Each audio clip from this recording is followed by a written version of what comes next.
Madam Chair, I wish to move the suspension of standing orders to allow the time for debate to be extended and a named vote if necessary. I second that. Can we call to a vote on that one, please? Ask for a named vote then, Chairman, please. Agreed. Oh, you agree, are you? Okay. Agreed. Right. Okay, fine.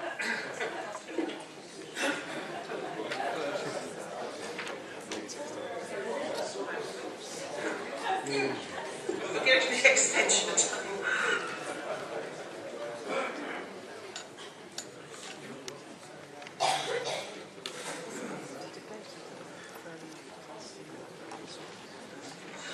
Councillor Wells. Thank you, Madam Chairman. The motion is on the board.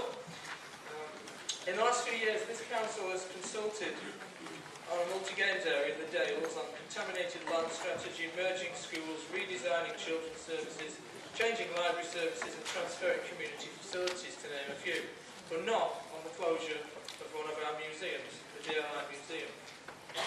When we're funding or running a service and it's going to change significantly, we consult with the public. We consult with them because we represent them, they put us here, they expect it. We didn't consult on this. Now, of course, maybe this council might ignore the responses from a consultation. I know that happens quite regularly. But here we don't even have that opportunity. As a council, we've also traditionally had a proud history of promoting our heritage as well. For example, we help support the locomotion in Chiltern. I wonder what the local county councillors would think there if the council planned to close it down and move the exhibits to a warehouse in Spennymoor, but didn't bother to tell them until the day before announcing it. I wonder if Councillor Stevens would be a bit upset. I wonder if he'd want a consultation. Oh, hang on though. He was a cabinet member. He'd have the courtesy of being told about it with enough time to force a consultation, couldn't he? Unlike the other 116 backbench councillors, who in relation to the DLI had to find out by accident or after it was too late. I wonder if Councillor Foster likes trains. You better keep an eye on locomotion, Councillor Stevens. You know, consultation, it's interesting what you can consult on. A few weeks ago I was consulted by officers on installing a new bus shelter, in case you might object. Last year I was even asked if I would object to a dangerous wall being removed on one of our estates. What makes the DLI less important than a bus shelter or a wall? Why are councillors consulted on bus shelters but not on shutting the most important museum in County Durham? How can this council be so disrespectful as to think a wall is more important than the DLI? But you know, it's not the failure to ask us as councillors which is the true insult. It's the arrogance with which Councillor Hennick's cabinet has chosen to ignore the people of this county in this closure decision. It's the flippant way in which a request to scrutiny to challenge this decision was tossed aside by Councillor Armstrong if we jetted off down under. And then the shocking insult last month, where there was a collective disrespect shown by Labour councillors in this room who refused to debate a debate extension and deliberately timed out debate. Shame on you. Elected members are here to represent their residents. They are here to make sure this council is run in a democratic manner for the benefit of all, not to clap and applaud colleagues for using up debate time talking about sprout picking and other things in Lincolnshire. The refusal to even allow a debate at the last meeting was a breach of trust. It was also an insult to the memories of thousands of Durhams who died fighting so that I may stand here today and you may stand up today and speak your mind without fear of persecution. What were Labour members afraid of? Good ideas coming forward, suggestions of how to run the museum, calls for government funding, help, volunteers offering to take over, questions about the safety of exhibits, or were they perhaps afraid about voting against their cabinet, or having to answer down the pub to their residents, or in the community centre, or at the polling booth? Well, last month's attempt at blocking democracy and hiding away didn't work, and that insult is why this motion is back here today. Because just like the Durhams, we're not going to surrender to dictatorship in here, whatever form it comes in. Labour councillors, you can sneer and laugh and heckle and boo and say what you like, but remember this. lest we forget, because the public will not forget such insulting antics. I hope backbench Labour councillors think about who elected them when they vote on this motion. Please support a full consultation on the DLI. It's what the public want, it's what the public deserve, and it may well help to find a better solution. Thank you, Chair. Thank you.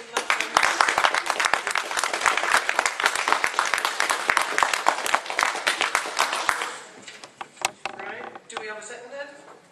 I formally second the motion, Madam Chair, and reserve my right to speak later. Thank you for that. Does any member wish to speak on the motion as printed? Yes, Chair. Yeah, Councillor Alex Watson, Chair. Chair, I do appreciate that all members of this chamber do respect people who died defending this country. I do appreciate that. But to close the DLI Museum, the North Centre, which is an icon, a tribute to the people who died defending this country. It's a tourist attraction, a visit attraction, Chair. To close a much thought of museum, in my Chair, my mind, would be to demean people's memories of those families and those people who died defending this country, Chair. I support the motion. Thank you for that.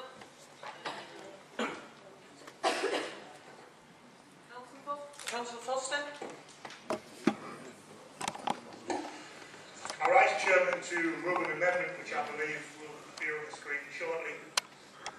Nobody quite does righteous indignation as Councillor Wilkes has done, but I'm glad he took on board the words of the retiring Chief Executive on how well we behave to each other, how kindly we speak and respect each other.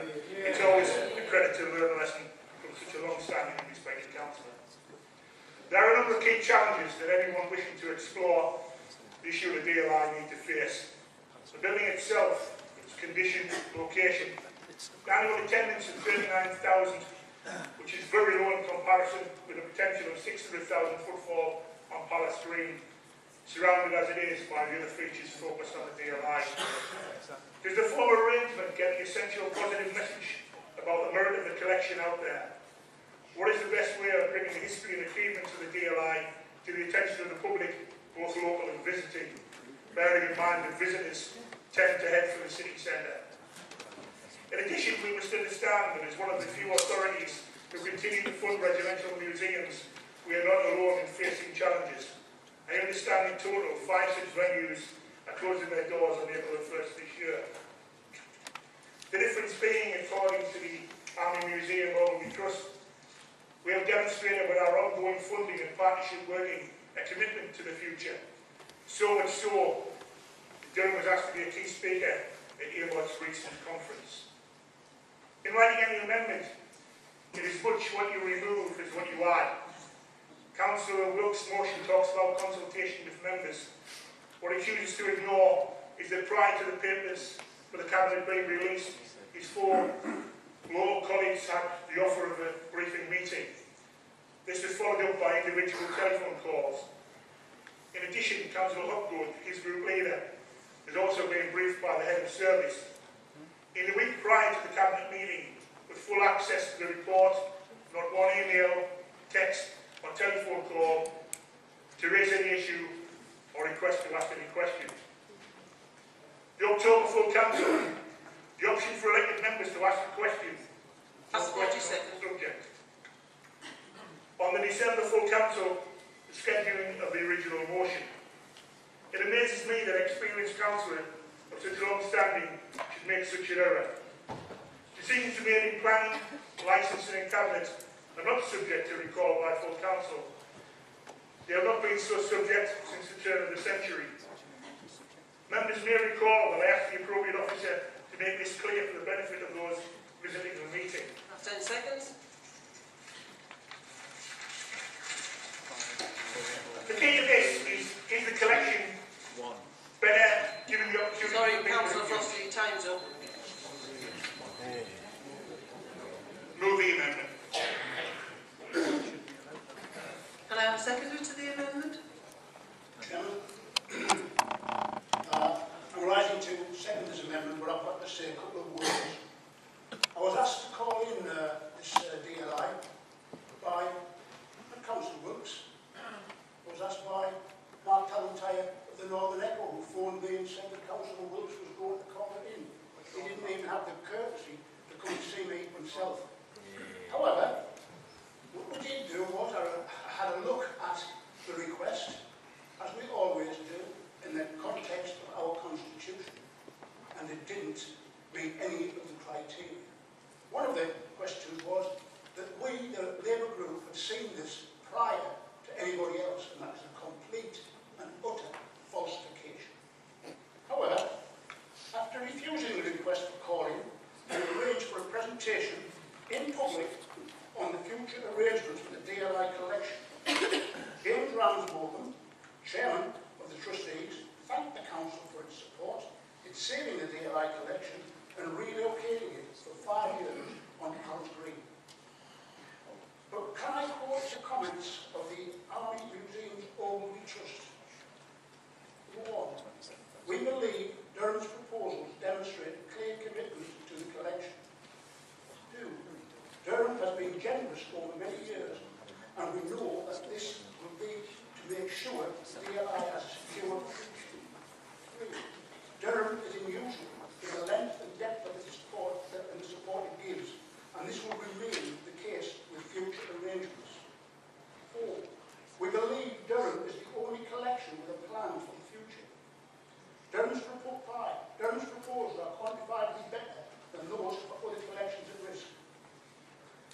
The Army Museum's Ogilvy Trust will work with all interested parties to create a secure future and help where we can.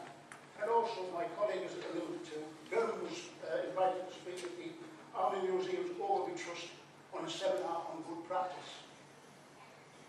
This is the correct solution for the DLI, Chairman, and I am pleased to second the amendment. Do any members have any questions on the amendment?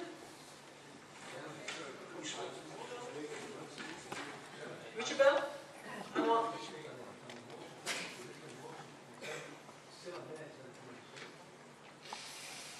Sorry about that, John.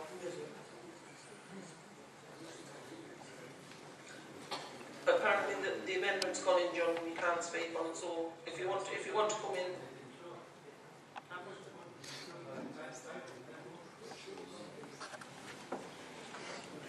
It came on, but you came in after Councillor Foster was first in the queue, and Councillor Foster moved his amendment.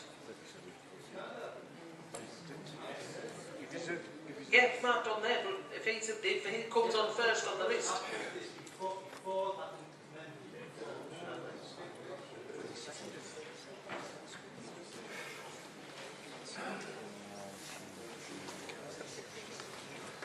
Sorry, can't speak on it, John. I'll bring you in later on, but we must move on with the amendment. Sorry, I do apologise for that. Right, any members want to speak on the amendment? Councillor Bell. Thanks, Madam Chairman. I was going to speak for the motion, but I think it's equally valid to speak against the amendment. It's going to cover the same turf. I am hoping to be persuaded that the Cabinet proposals may be the best way forward for the collection going forward, but I think it's premature that Cabinet has leapt to that conclusion. As has been said, we do consult on lots of things, and one of the most important museum collections in the county should surely have been consulted with the public, with members, with everybody.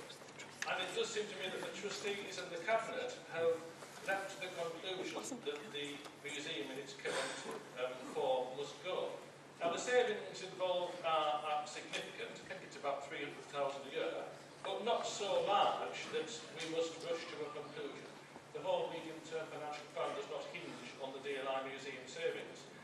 And it seems to me that the middle step has been misstaffed by both the Council and the trustees, and that is, how do we make the present setup sustainable and improve it? What opportunities can we explore by way of sponsorship? What can we do with a friends organisation raising money? What can we do with the specific fundraising? For instance, the Bowes Museum has got this capitalist fund going with Heritage Lottery, pound for pound. If I had £1 for everybody who said to why don't you ask Jonathan Ruffer to do something from Bishop Auckland titled with that, I'd be able to buy a few people a drink today. And there's clearly a huge amount of goodwill out there and support for the museum in its current place, in its current form. Now I will recognise, as James Ramsbottom has made clear, they don't, trustees at the moment, don't have the money to refresh the exhibits. It's been in that sort of situation for about 20 years. People go there once and then they've seen it and they don't go again because it doesn't change. I think clearly something has to be done, but I would support the motion because a consultation will perhaps enable some ideas to be flushed out. And to me, only when alternative ways of keeping the current DLI Museum going have been exhausted, do we then come to Councillor Foster's plans, which may then, well, be the best ultimate solution. But I think it's premature to go there yet without trying to save the museum and collection in its current form. The archive isn't much talked about. I would observe some good exhibitions there, very good one recently on neo-romantic painters, and I would observe that if you, as you disperse the collection, you lose that vertical integration of the current museum where you have everything from the smallest medal to a Bren carrier all in one place. So we do lose if we abandon the current displays. So that's it. To be only when the possibilities are being exhausted should the Council Cabinet be going down the route proposed, and therefore I support the motion of Councillor Wilkes. Thank you. Right. Next one is Councillor Shuttleworth. Chairman, this is equally applicable now, and what I'm going to say is people fought to give us the lifestyle we have, and there's a line being crossed here, and this council's crossed the wrong line, and I don't think it's right, and I'll be supporting this motion, the original motion.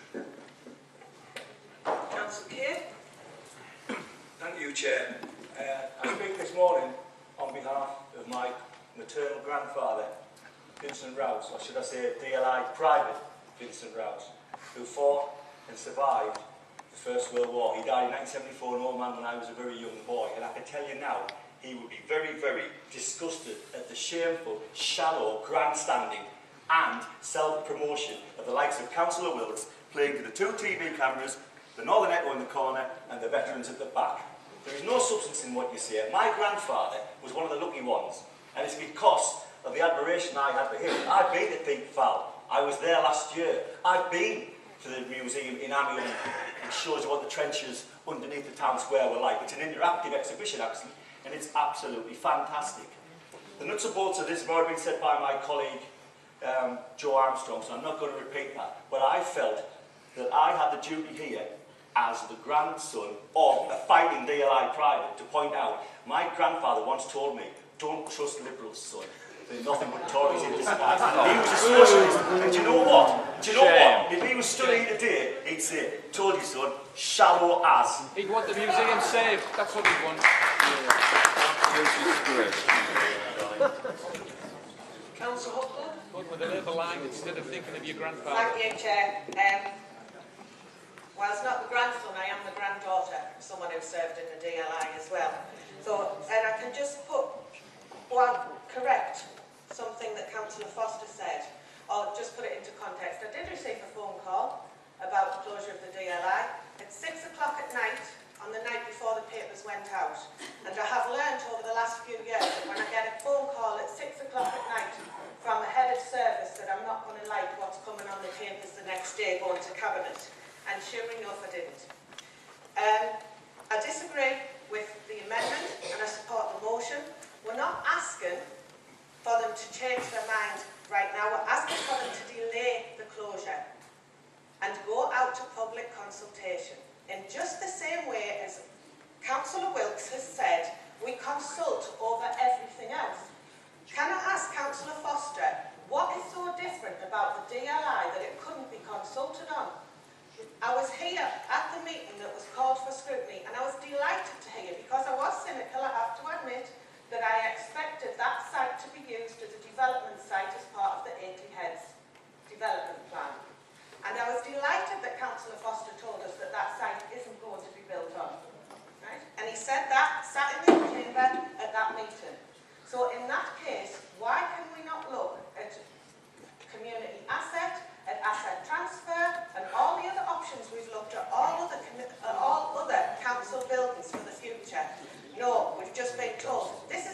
happening and you have to take it. And I don't think that we should. And I think we should be going out to consult with the public on this and asking them what they think and coming forward with other ideas. Thank you for that, Councillor Howard. Thank you, Chair. The armed forces have always been a huge part of my life. One of my earliest memories is my foster sister's passing out parade when she enlisted in the army. Both my mum's brothers were in the Navy, and her dad, my granddad before him, and my great-granddad before him. Remembrance Sunday is always a huge deal in my household growing up, frozen to death on Grimsby docks, watching my granddad lay a wreath on cenotaph, but always warm with pride, and one of my proudest achievements as councillor is having the Tower War Memorial restored.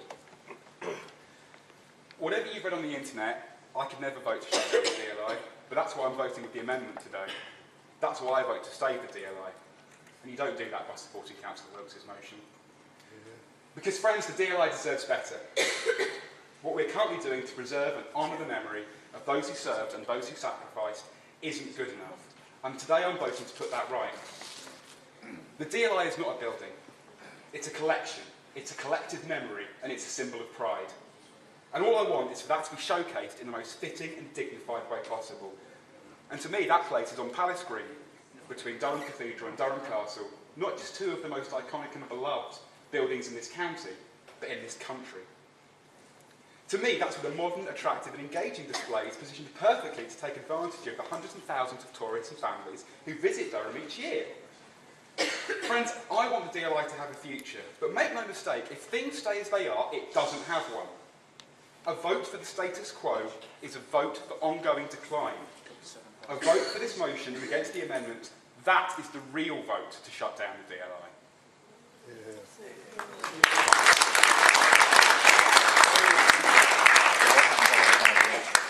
Councillor Conway. Thank you, Chair. As one of the 116 backbenchers, when I received the Cabinet report, I interrogated the officers and I interrogated at length the Chairman of the Trustees, because I feel passionately too about the DLI and the memory and the collective identity that we have as a county with the DLI. And I tried to cover those points that have been raised about asset transfer, about alternative measures of funding, about different sources, etc., etc. I also, in fact, questioned very clearly the issues about the building and its future and its location and its lifespan, and looking at the figures in terms of visitors. And after very careful consideration, I have concluded that I support the amendment and indeed associate myself with Councillor Hart and his comments earlier. Earlier in the meeting, in fact, we heard from our departing Chief Executive about change. And I think this is actually the kernel of this. Many years ago, Peter de la Villiers, a distinguished former soldier of the DLI, a second lieutenant in Korea, I heard him speak in the DLI Museum about change on the battlefield, change in military strategy and everything else, and saying that everything had to incorporate change if objectives were going to be sustainable. At that time, Peter de la Villiers remarked about John Byrne, the first DLI recipient of the VC, who received his VC after Crimea, and sadly died in unfortunate circumstances in Newport in the 1980s. In the 60s, no, I've got that date wrong. But he died in unfortunate circumstances, and Peter de la Villiers led a movement to have a gravestone erected. That was about change. This is about change. A great uncle of mine was killed on the first day of the Somme. He was barely 17. He had joined the Royal Dublin Fusiliers underage. I would deeply regret if William Tallett felt that I was being dishonourable to his comrades by leading to the destruction of the memory of the DLI. I would like to feel that he would be supporting a sustainable future to the memory of the brave men going back to the creation of the DLI in the late 19th century and looking to a sustainable future. I support the amendment. Councillor Jim Corgan. Yeah, thank you, Madam Chair. I speak as an ex-professional serviceman myself of 30 years. I'm absolutely proud to say that I worked with the DLI in the Borneo campaign during the 60s. And indeed, for my gallant bravery, I have 2 medals, which we all got. But it really is a worthwhile organisation to belong to. My father, both my grandfathers were in the DLI. One of my grandfathers was gassed. Grandfather Greenwell was gassed in the First World War. And my father spent years in many battalions. He too was a professional soldier.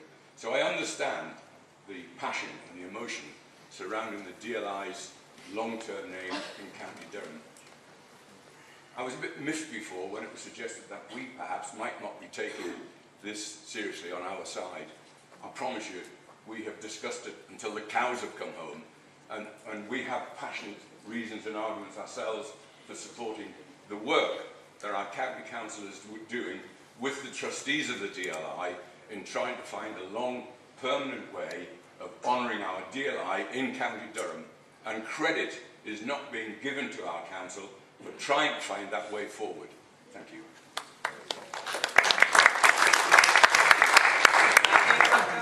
Councillor Mike Dixon. Thank you, Chair. I think most has been said. I think that nobody can accuse any of us not honouring the heritage and memory of the DLI. We're all passionate. Don't accuse. And that's the important part, the heritage and honour of the DLI. And what's the best way of preserving that and keeping it? And there has been a consultation in a way. The consultation has taken place over the numbers going into that building in the day. It's in the wrong place. And the opportunity which is given to us because of the state of the building enables us actually to expand the opportunity for that heritage to be spread out so that more people can enjoy it and more people will learn about it. 39,000 people, even out of our own county of 500,000, is not good enough. And so this is an opportunity actually to preserve the memory of the DLI in a much more effective way to support the amendment. Thank you for that, Councillor Dixon. Councillor Pemberton. Thank you, Chair. I'm a very recently retired history teacher, and I had 2 grandfathers who I never met because they both fought in the First World War and both died. And I partly became a history teacher because I was passionate about passing on to future generations knowledge of what those who had gone before did for us. And I've taken many trips to the battlefields so that children can see firsthand where their ancestors and relatives had fought and in many cases died. Now, one of the things I just wanted to say to the people who are concerned about preserving the memory of the Durham Light Infantry, I'm ashamed to say I never took a group of children there because I didn't think it offered my students the best way of communicating that knowledge. And what I feel very, very strongly is that the way that we're heading with these proposals is going to enable our present generation to pass on the knowledge and understanding of what the Durham Light Infantry people did in the future. And I know it's not easy to give up a building, but as has been said, the Durham Light Infantry collection is not the building, it's the collection itself, how we use it and how we communicate with it. So in my opinion, as a recently retired history teacher, we've got an exciting future for the DLI and its collection, and we need to go forward with that, and in fact look forward to this summer with the events associated with the Battle of the Somme. So I'm really, really sorry that people are upset and in a way apprehensive and frustrated, but I personally have confidence that what we're proposing is going to give our children a better way of gaining access and knowledge and understanding to their absolutely crucial, vital heritage. Thank you for that, Councillor Pemberton. Councillor Thompson. Chair, I had a lot to say, but it's mainly been said. But I would just like to sort of say what Councillor Bell said. £300,000 not going to break the financial plan. Nobody here wants to see the DLI go. I don't think there's anybody disrespecting the DLI, but why can't we go out for consultation? That's all I think we should be doing. Let's get everybody's ideas, let's get together and just have a real look at it. Thank you, Chair. Yeah. Okay, Councillor Brown? Thank you, Madam Chair. I have the pleasure of being the local member for this building and, of course, for the DLI. As it happens, I got a message that an officer, a senior officer, was trying to get hold of me just before the papers came out. In fact, I couldn't get hold of me until after the papers came out. In fact, I couldn't be at the cabinet meeting because I was booked to go down to a pensions conference in London representing the Pensions Fund Committee. So I felt, well, not I felt, I feel, as a local member, I had absolutely no involvement with this decision. And my colleague, Councillor Holland, who's not here today for reasons of ill health, feels passionately about this and knows a lot of people from the DLI organisation who believe that this has not been dealt with the way in which it should have been. This is an issue of consultation. The local members, you as local members in your area would be appalled if you as local member had been treated the way Gremble and I have been treated on this particular issue about a significant part of our area. You would be appalled and you'd be making noises about it, which is why I'm standing here today to object to the way in which it's done. It is about consultation, not just between the local members, but also within the vast number of people across this county who have been appalled by the way in which this has been handled. I just want to say one or two other words about some of the comments that have been made. I was interested in what Councillor Hart talked about being on Grimsby Docks. My father worked on Grimsby Docks for all his working life, and I was brought up 3 miles from that place. So I don't know what goes on in Grimsby. But what he also said was that the motion that we put forward is part of a vote for the status quo. No, it is not. No, it is not. All of us realise that something has to change from what is here at the moment. But we're asking for proper consultation with all the people who have an interest in this. And those include the tens of thousands of people in families across County Durham who have been totally shut out from this issue all the way along the line.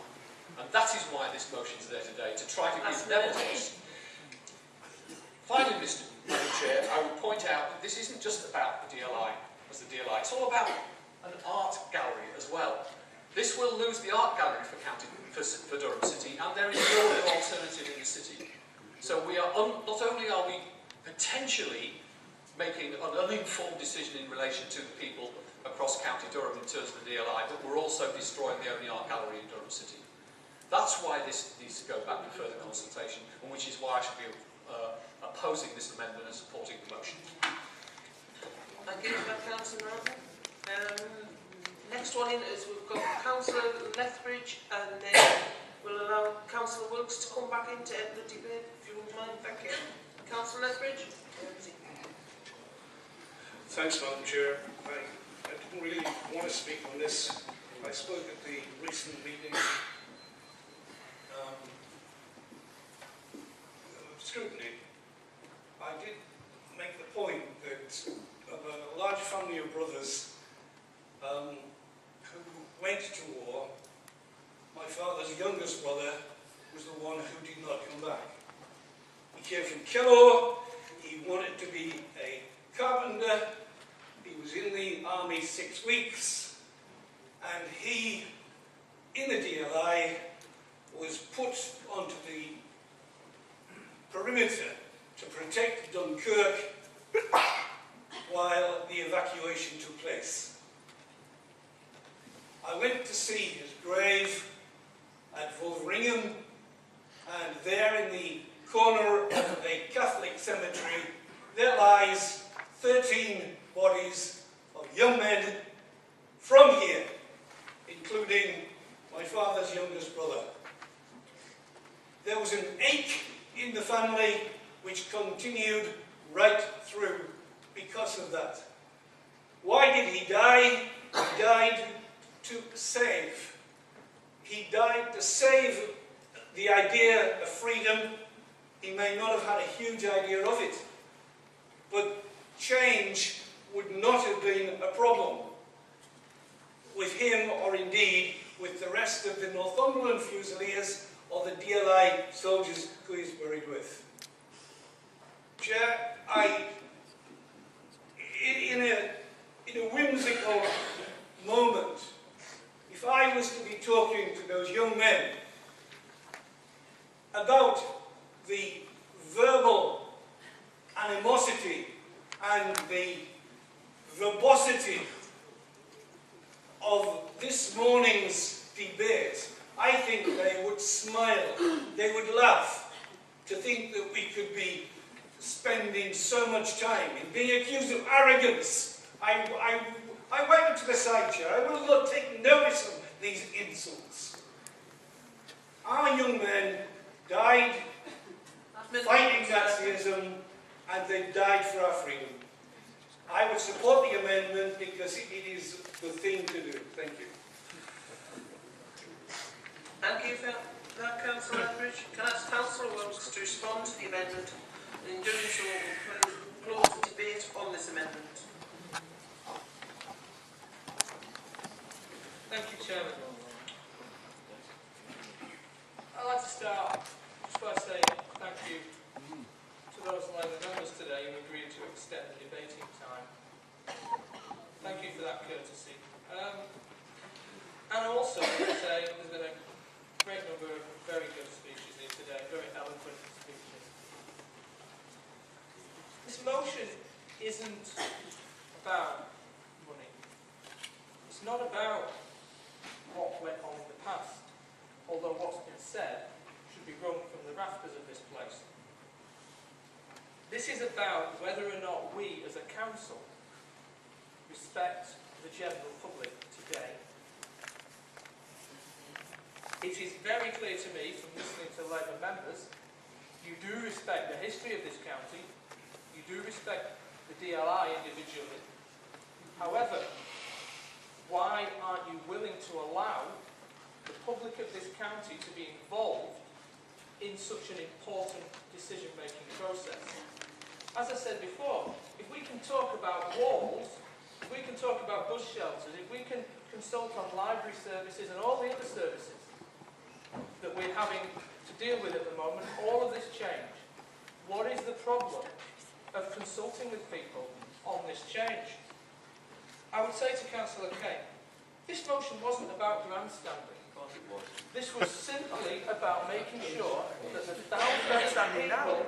thousands of people across this county who have serious concerns about what's being proposed get the option to debate it, discuss it, and put forward their views. Because as I said at the end of my opening speech, there is the possibility out there for alternatives. Please support. Sorry, no, you've changed it, haven't you? So, I don't really know what to suggest now, other than I would say thank you to everyone for being involved in this debate. I think it's a sorry state of affairs that you're not willing to consult with the general public on such an important issue. I think it's really quite sad.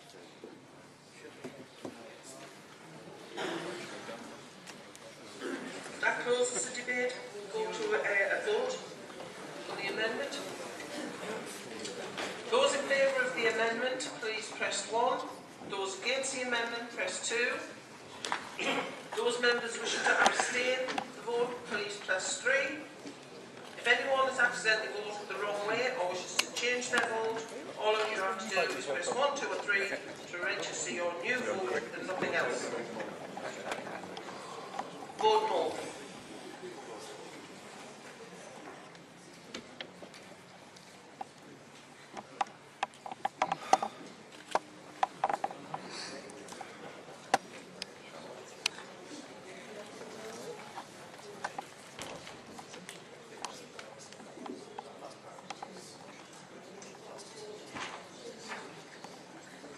We're about to close the voting. Has everybody voted?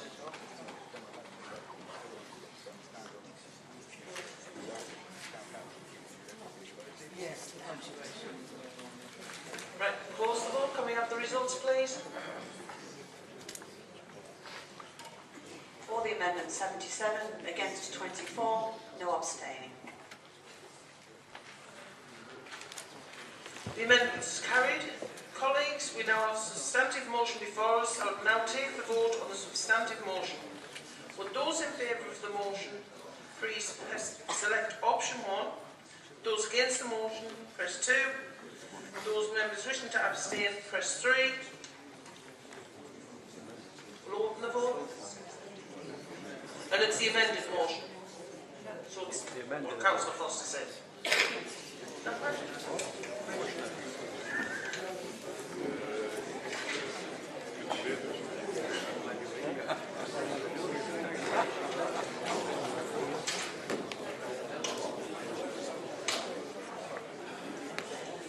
Yeah, well, I have.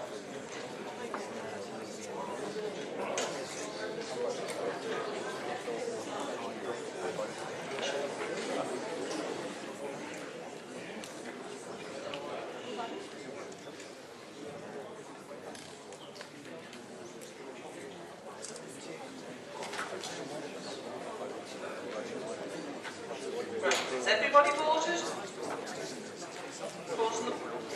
Closing the vote. Have the results for the vote, please. For the motion is amended, 76, against 23, no abstaining. The amended motion is carried. Item number 11, questions from members. There are no questions from members that have been received. That concludes today's meeting, ladies and gentlemen. Thank you for your attendance.